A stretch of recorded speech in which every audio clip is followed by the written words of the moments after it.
2023 में desktop support engineer बनने के लिए हमें क्या कोर्स करना चाहिए, क्या स्किल रखना चाहिए, कैसे जॉब अप्लाई करना चाहिए, क्या स्कोप होने वाला है, ये सारे पॉइंट पे एक एक करके हम लोग बात करने वाले हैं। तो इस सेशन के एंड तक आप बने रहिए। चैनल पे नए हैं, चैनल को सब्सक्राइब जरूर कर लीजिए और साथ में बेल आइकन्स जरूर प्रेस करिए, तभी आपको नोटिफिकेशन मिलेगा। सबसे पहला क्वेश्चन आता है, डेस्कटॉप सपोर्ट इंजीनियर का पोजीशन क्या होता है एक कंपनी में। अगर आप एक डेस्कटॉप सपोर्ट इंजीनियर बनते हैं तो आपको करना क्या होगा कंपनी के अंदर, है ना। तो कंपनी के अंदर आजकल दो तरह के काम हो रहे हैं। एक तो क्लाउड बेस पे काम हो रहा है, दूसरा ऑन प्रेमिसेस में काम हो रहा है। जैसे मान लो एक कंपनी है, उसके अंदर 200, एक छोटी कंपनी है जहां पे 200 एम्प्लॉई हैं, तो 200 एम्प्लॉई काम किस पे करेंगे, कंप्यूटर पे करेंगे, कंप्यूटर पे काम करेंगे, कोई एप्लीकेशन रहेगा, है ना। ये सारे कंप्यूटर एक दूसरे से नेटवर्क रहेंगे, क्योंकि कभी छोटा कंपनी हो या बड़ा कंपनी होगा, डेटा हमें शेयर करना होता है ना। एक कंप्यूटर से दूसरे कंप्यूटर, या प्रिंटर है, प्रिंटर को कैसे शेयर करना है ना। ये सारे स्टफ, मेल अगर भेजना है आपको, मेल कैसे सेंड करना, कैसे कॉन्फ़िगर करना है। तो मींस क्या है, एक डेस्कटॉप सपोर्ट इंजीनियर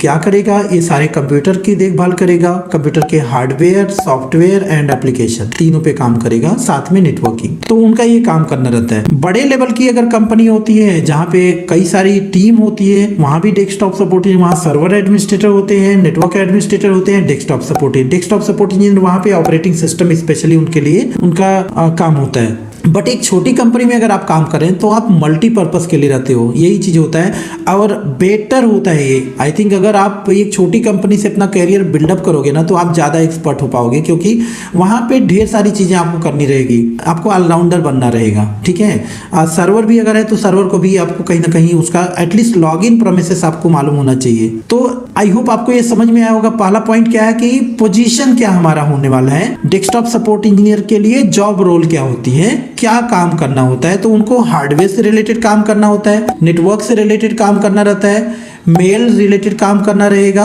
है ना, एंड एप्लीकेशन रिलेटेड काम करना रहेगा। सबसे ज्यादा अगर कोई काम रहेगा तो नेटवर्क से रहेगा, बेसिक नेटवर्क कॉन्सेप्ट से रहेगा, ठीक है। तो ये तो उनका जॉब रोल हो गया। अब इसके बाद आता है कि स्किल क्या क्या रखनी चाहिए उनको, ठीक है। पहले हम जॉब रोल बात कर लेना, फिर हम स्किल की बात कर लेंगे और उसके बाद हम एलिजिबिलिटी पे आएंगे। तो स्किल की अगर हम बात करेंगे तो उनको क्या क्या आना चाहिए, उनको हार्डवेयर पूरा नॉलेज होना चाहिए कि हार्डवेयर की जितने हमारी डिवाइसेस है, चाहे हार्ड डिस्क ड्राइव हो, चाहे मदरबोर्ड हो, चाहे माइक्रो प्रोसेसर हो, इसके बारे में अच्छी से नॉलेज होनी चाहिए उनको, ठीक है। उसके कॉन्फ़िगरेशन के बारे में, उसके प्राइस के बारे में, उसके आर्किटेक्चर के बारे में, ये सारे नॉलेज होनी चाहिए। इसके बाद जो है ऑपरेटिंग सिस्टम का अच्छा नॉलेज होना चाहिए, लेटेस्ट विंडो 11, विंडो 10 या सर्वर ऑपरेटिंग सिस्टम। लाइनेक्स भी at least installation and basic command का नॉलेज होना चाहिए। और सबसे ज़्यादा अगर कोई नॉलेज होना चाहिए तो वो है सबसे ज़्यादा नेटवर्किंग का, बेसिक नेटवर्किंग की, आईपी एड्रेसिंग कैसे हमें कॉन्फ़िगर करना है, कैसे ट्रबल शूट करना है, शेयरिंग कैसे करनी है, कंप्यूटर से दूसरे कंप्यूटर में डेटा एक्सेस कैसे करनी है ना, प्रिंटर कैसे शेयर करना है, प्रिंटर को कैसे एक्सेस करना है, हमारा कोई सर्वर अगर कहीं पे है और हमारा क्लाइंट है, कैसे ज्वाइन कराना है या कैसे उसे डिसज्वाइन करना है, ये सारी नॉलेज हमें होना चाहिए। ट्रबल शूटिंग रिलेटेड, इंटरनेट से रिलेटेड कोई प्रॉब्लम है, मतलब नेटवर्क का अच्छी नॉलेज आपको होना चाहिए, वो भी बेसिक नेटवर्क का, ठीक है। और इसके बाद अगर हम बात करते हैं ऑपरेटिंग सिस्टम का, आपको मैंने बताया ही, नेटवर्क का नॉलेज होना चाहिए, मेल का नॉलेज होना चाहिए। अब ये नेटवर्क जो मैंने बताया ना, नेटवर्क का नॉलेज आपको कैसे होगा, नेटवर्क के लिए कोर्स क्या करना चाहिए आपको। आप CCNA अगर कोर्स कर रखे तो आप एक्सपर्ट रहेंगे, क्योंकि CCNA अगर आप करेंगे तो आपको IP एड्रेसिंग, सबनेटिंग और ये सारे कॉन्सेप्ट आपके बहुत अच्छी तरह से क्लियर हो जाएंगे, ठीक है। तो या तो आप CCNA करिए या नेटवर्क प्लस का पूरा नॉलेज रखिए आप, ठीक है। और बेसिक सर्वर नॉलेज रखिए और हार्डवेयर नेटवर्क नॉलेज रखिए। तो इस बेस पे आपका स्किल बूस्ट हो जाएगा और कहीं ना कहीं आप परफेक्ट रहेंगे एक डेस्कटॉप सपोर्ट इंजीनियर पोस्ट पे काम करने के लिए। अब हम बात करते हैं कि एलिजिबिलिटी क्राइटेरिया की, एलिजिबिलिटी क्या होने वाली है। अगर हम कंपैरिजन करेंगे 2020, 2021, 2022 एंड अब 23, है ना, तो एलिजिबिलिटी क्राइटेरिया कुछ नहीं है। आज के डेट में अगर हम देखेंगे कि एकेडमिक क्वालिफिकेशन कम हो गया कहीं ना कहीं, आज के डेट में स्किल देख रही है कंपनी, ठीक है। तो आपको स्किल बूस्ट करना है, स्किल पे ज़्यादा फोकस करना है। एलिजिबिलिटी अगर हम बोलेंगे तो कहेंगे 10+2 पास होना है, ग्रेजुएट पास होना है। ग्रेजुएट में दो तरह के लोग हैं, एक BA, BCom, BSc या फिर MCA हैं, BTech हैं, तो ये सभी लोग इसमें एलिजिबल हैं। अब डिपेंड करता है, अब क्या क्वेश्चन आता है, 10+2 वाला पर्सन हर जगह अप्लाई करेगा, नहीं, यही प्रॉब्लम है। तो एलिजिबिलिटी, तो अगर हम डेस्कटॉप सपोर्ट इंजीनियर की एलिजिबिलिटी देखेंगे तो वहाँ 10+2 वाला भी है, डिप्लोमा वाला भी है, ग्रेजुएट भी है और टेक्निकल ग्रेजुएट भी है। ठीक है, कोई भी एलिजिबल है, but depend upon the company. कुछ कंपनी जो है ग्रेजुएट एम्प्लॉयज़ को लेती हैं, कुछ कंपनी टेक्निकल ग्रेजुएट को लेती हैं। ठीक है, तो कहीं पे भी आप जैसा है, अगर आप 10+2 हो तो छोटी कंपनी से स्टार्ट करो, जहाँ पे 10+2 मांग रहा है वहाँ पे आप कर सकते हो। जहाँ पे ग्रेजुएट मांग रहा है वहाँ पे 10+2 वाला जाना नहीं है उनको। तो सब लोग फिट हो सकते हैं, डिपेंड करता है कि आपको सर्च करना है, उससे अपने आप को स्किल डेवलप करनी है। अगर आपकी स्किल बूस्ट है तो आप कहीं भी अप्लाई कर सकते हैं, चाहे आपकी एलिजिबिलिटी जो भी हो। ठीक है, हाँ, हो सकता है कि आप थोड़ा सा टाइम लगेगा बूस्ट होने में, स्लोली आप एक्सपीरियंस लेके आप बूस्ट हो जाइए। ठीक है, तब तक आप ग्रेजुएशन कर लीजिए, कंप्लीट कर लीजिए, फिर आप मूव कर जाएंगे। तो एलिजिबिलिटी, अगर डेस्कटॉप सपोर्ट इंजीनियर की एलिजिबिलिटी आप पूछोगे तो मैं यही कहूँगा मिनिमम 12th होना चाहिए, और मैक्सिमम अगर ग्रेजुएट आप हैं, टेक्निकल ग्रेजुएट हो या नॉन ग्रेजुएट हो, नॉन आईटी ग्रेजुएट हो, प्रॉब्लम नहीं है। ठीक है, नॉन टेक्निकल ग्रेजुएट हो, एलिजिबल हैं आप। कंपनी के प्रेमिसेस पे डिपेंड करता है। अब इसके बाद हम बात करते हैं स्कोप। इसका स्कोप क्या फ्यूचर के लिए, यह सबकोर्स है। अगर आप एक डेस्कटॉप सपोर्ट इंजीनियर जॉब पाते हो, आप उस पर मेहनत से काम करते हो, ढेर सारी नॉलेज आपको हो जाती है, तो उस बेस पे आप लेवल अपना चेंज कर सकते हो। ठीक है, बाद में सिस्टम एडमिनिस्ट्रेटर या क्लाउड एडमिनिस्ट्रेटर, इस पे आप मूव हो जाते हैं। ठीक है, हाँ, बहुत ज़्यादा दिन तक आपको इस पोजीशन पे नहीं रहना है। अगर देखो, स्टार्टिंग के लिए सबसे बेस्ट अपॉर्चुनिटी होता है एक डेस्कटॉप सपोर्ट इंजीनियर बनना। अगर आप ग्रेजुएट हो और नॉन आईटी ग्रेजुएट हो, नॉन टेक्निकल पर्सन हो, आपको टेक्निकली कुछ भी नहीं आता है, तो मैं तो पर्सनली इसीलिए इस चैनल पे देखते हो आप बार बार यही डेस्कटॉप सपोर्ट इंजीनियर के लिए मैं वीडियो लाता रहता हूँ, क्योंकि ये सबसे बेस्ट अपॉर्चुनिटी है, बेस्ट ऑप्शन होता है एक नॉन टेक्निकल पर्सन के लिए कंपनी में इन होने के लिए। आप ये छोटे मोटे कोर्सेज करके आप कंपनी में as a desktop support engineer पा सकते हैं, और उसके बाद अपने आप को बूस्ट कर लेंगे। दो चीजें होती है कंपनी में इजिली इन होने के लिए, एक टेक्निकल सपोर्ट इंजीनियर और एक desktop support engineer. Technical support engineer और डेस्कटॉप सपोर्ट इंजीनियर लगभग एक ही काम होता है, बशर्ते दोनों में अंतर ये होता है, टेक्निकल सपोर्ट इंजीनियर केवल टेलीफोनिक ज्यादा सपोर्ट करता है और डेस्कटॉप सपोर्ट इंजीनियर डायरेक्ट वो काम करता है। टेक्निकल सपोर्ट इंजीनियर की जरूरत ज्यादातर एमएनसी मल्टीनेशनल कंपनी में होती है, उनकी सैलरी भी ठीक ठाक होती है, बट वहाँ पे एक दिक्कत सबसे बड़ी ये होती है, उनकी कम्युनिकेशन स्किल बहुत अच्छी होनी चाहिए। मतलब आपका इंग्लिश बहुत अच्छा होना चाहिए, और ज़्यादातर लोगों का ये प्रॉब्लम है।